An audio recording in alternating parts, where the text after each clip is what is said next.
Brazil defeats the US in their second friendly, but the matchup was more strategic than it was scrappy. In this film study, I'm going to break down tactics from both teams to explore how exactly Brazil came out on top in a match that started for them with a crisis. Welcome back to Busy Watching Women's Soccer. I'm Brady O'Toole. Let's go check out the film. The US have started approaching kickoffs more conservatively recently. They're not looking straight to the long ball, and this allows them to see how willing Brazil are to commit numbers forward.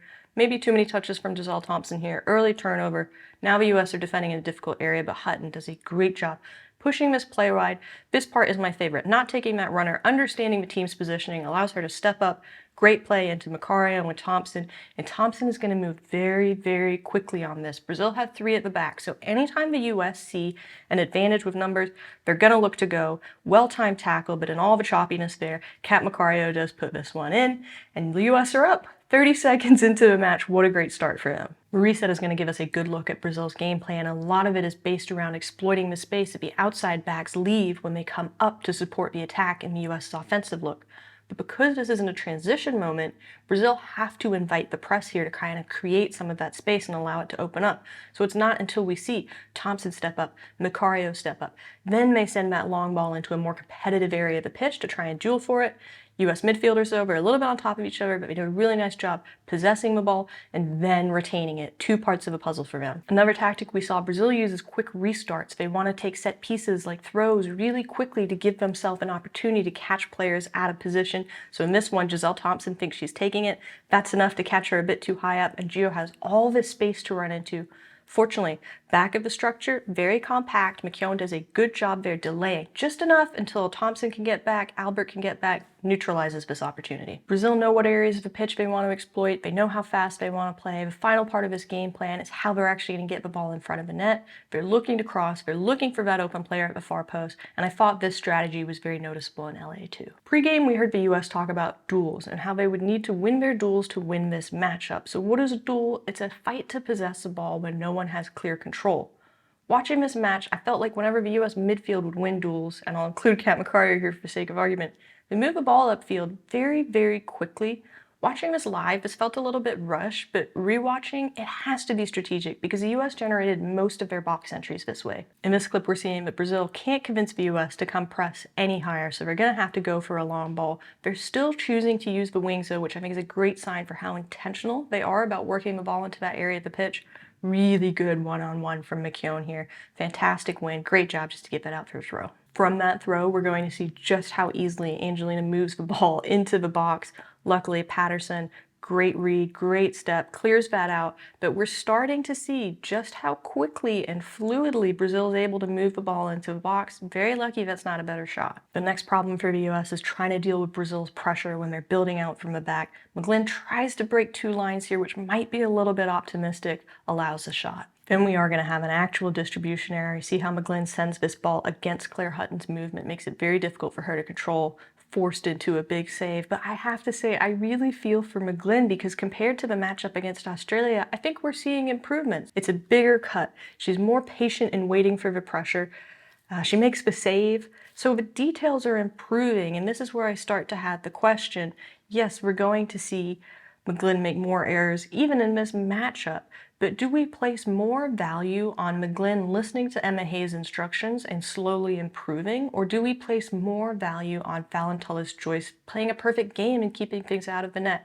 I don't really know, but I'm very curious to see what direction that goes in. In this clip, we're going to get a really good sense for how much work Cat Macario is doing. It is exhausting carrying your opponent on back like that all match. Fantastic turn and pass from Johannes, but this one-on-one from Thompson, not as effective because she doesn't have that change of pace element. That's what really allows her to beat defenders. So coming from a standstill, much harder for her. Brazil looking to take this throw really quickly because guess who's out of position? Giselle Thompson. And actually, she's not even out of position. She just has the largest delta between her offensive position, her defensive position. Very lucky that Brazil rushed that shot. Mandy McGlynn not looking as inclined to go short now, so she's going to send this ball long. But what that creates is duels. And when people are not winning their duels, that is when fouls start to come into play. And so Alyssa Thompson is kind of baited into a little bit of a foul here. And guess what? Brazil is going to want to take that free kick very quickly. They're going to go through almost their entire tactical gamut here. Invite the pressure. send the ball out wide, utilize the space left by the outside backs. Right here, things start getting a little bit sloppy, extra sloppy, tons of space for Caroline. It's just a fantastic shot, and I don't expect keepers at any level to save that. It's just a bonus if it gets done. One detail I want to take a look at is how Caroline makes very, very good use of the extra space she's given. She changes her approach on the ball, goes left to right just before she shoots, which allows her to get more contact time on the ball and create that lovely dip. Really, really fantastic from her. So Caroline continues being the menace that she's been. US now tied, but that does not change their game plan at all. Control the ball in the midfield, look for the space, send the ball up quickly, and try and catch Brazil out while they only have two at the back. This takes enough time to develop that they get the numbers back, which kind of forces Macario into a quick shot. But they do win the corner. US won a lot of corners. They used the same setup every time, executed a little differently. This was my favorite execution. Great way to use Alyssa Thompson on a corner. Cannot believe that didn't go in. Can't believe that didn't go in. Felt like everyone had a crack at it. And I think this is when we first started seeing the balls over top of the bar. Brazil absolutely not happy with what we're seeing, so we're going to make two changes. Luani is going to come in for Bruninha. Marisa is going to come in for Lauren. It was a totally shocking move at the time. If this is a tournament, it would have been very risky, but Brazil didn't really have their rhythm or their flow disrupted. It's a good job from Giselle here making the first tackle, but really retaining the ball after winning it back was the issue. And again, very quickly on net, very quickly moving through the 18 for Brazil. If anything, I think Brazil's subs actually gave them more energy. There was a real ferocity in their attack towards the end of the first half, and it felt like the US were barely just surviving. Miquionvo having a fantastic game. Her gap control here, it's perfect. It's as close to perfect as it gets, but we are starting to see individual players being forced into heroic actions to prevent shots. Same deal here, moving up the wing far too quickly. Who's covering the far post? Not really sure, and then we're requiring absolute heroics to keep this out of the net. This situation for me is a very big question, just tactically. When the far post is open like that, I'm not 100% sure if it's the winger that's supposed to drop low in support or the defensive mid that's supposed to drop low in support. We see Albert do it in that example, but is that supposed to be Michelle Cooper? Is it even feasible for her to be there? I'm not sure. It's a question I'd love to have answered. Been focusing on Brazil's offense, but the US was still generating offense, still using the same strategy, sending the long balls in, and this by far had to be one of the best chances they had.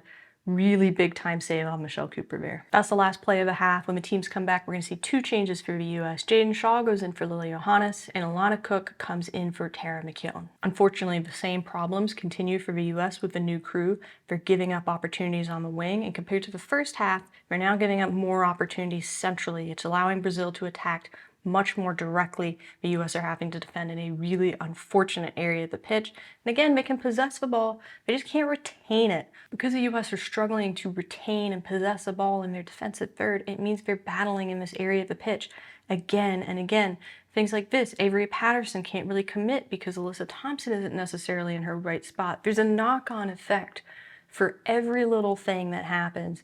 And even these instances where Brazil is going to reset the ball, restart their attack, look how exhausting this must be for poor Kat Macario, having to press all the way up the field, and pretty much the ball is just going to get sent back down. Have to keep the striker fresh, so we see Macario come out, Heaps goes in, Heaps and Shaw will swap so that Shaw actually becomes the striker. The other changes, we're going to see Cooper come out, Ryan go in, and then we're also going to see Albert come out, and we're going to see Coffee go in for her.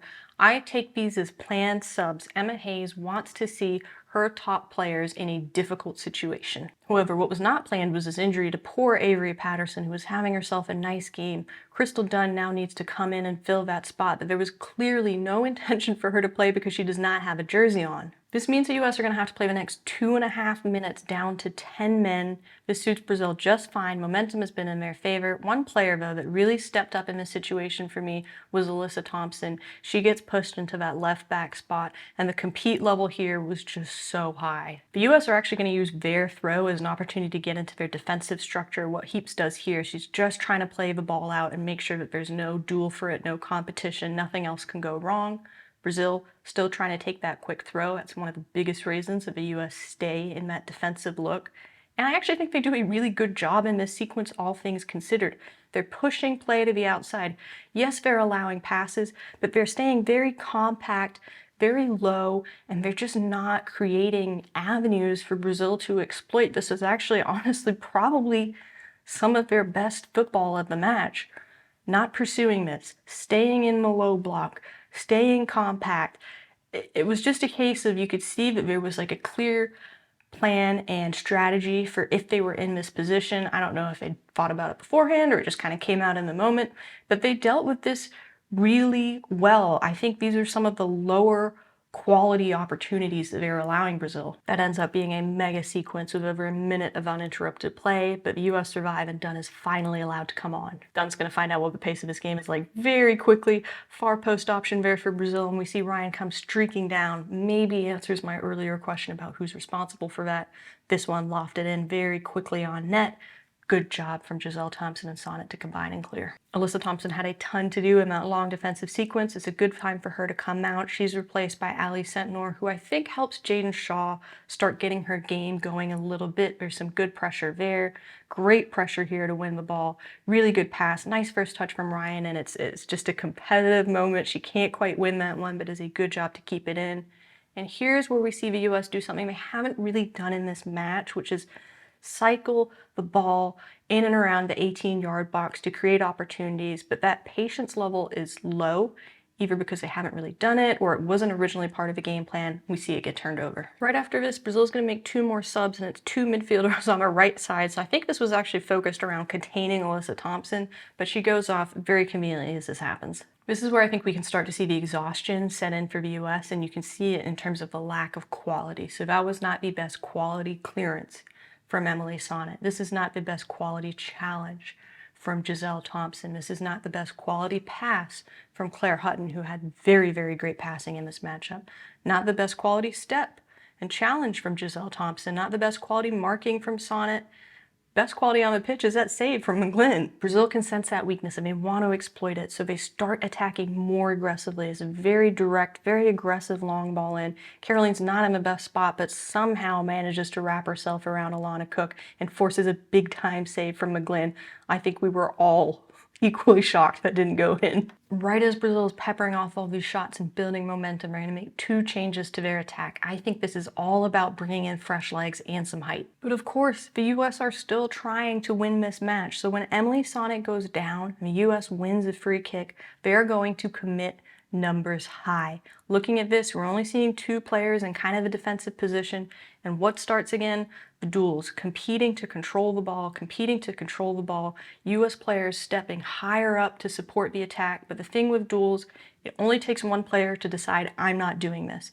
Sends a long ball, and all of a sudden, Brazil has a great chance here. This was like watching in slow motion, easy shot, easy finish. Can't expect McGlynn to save that. I love the running on the pitch from Brazilian players, getting in between Thompson and McGlynn. It's such chaotic energy.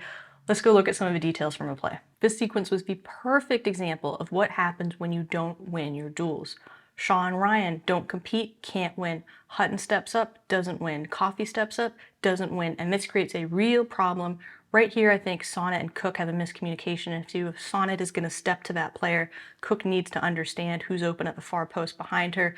Giselle Thompson obviously trying to recover. Very difficult for her when she's in an elevated position that she's being asked to be in. I just don't think you can point to one player and say it was their fault. This is just a knock-on chain of effects that happened really quickly. The US did get another free kick and they're still committing numbers high. It's a little bit more defensive than before, but it's still a lot of players committed high. But unfortunately, continuing that same issue, ball gets blasted over the top. Obviously a disappointing result for the US, but this was a great match to analyze, and I will be so excited to continue watching these 2 teams compete. I think over the years, this is going to be a real coaching matchup for the ages. Very different philosophies, but 2 really talented coaches. Guess what, friends? I got good news. All the Saturdays for the girls' hats are sold out. Thank you so much to everybody that purchased one. There's also a few of you choosing to be more consumption conscious and opted to join the Patreon instead. So however you chose to support, I really appreciate. And for those of you that are supporting with your time, of course, I always appreciate you being here. No NWSL video this week because I am, in case you haven't noticed, a little bit behind where I would like to be with the videos. So I'm hoping this week lets me get caught up. We'll still be checking out the games. I hope you will be too. Peace and love, and I'll see you around.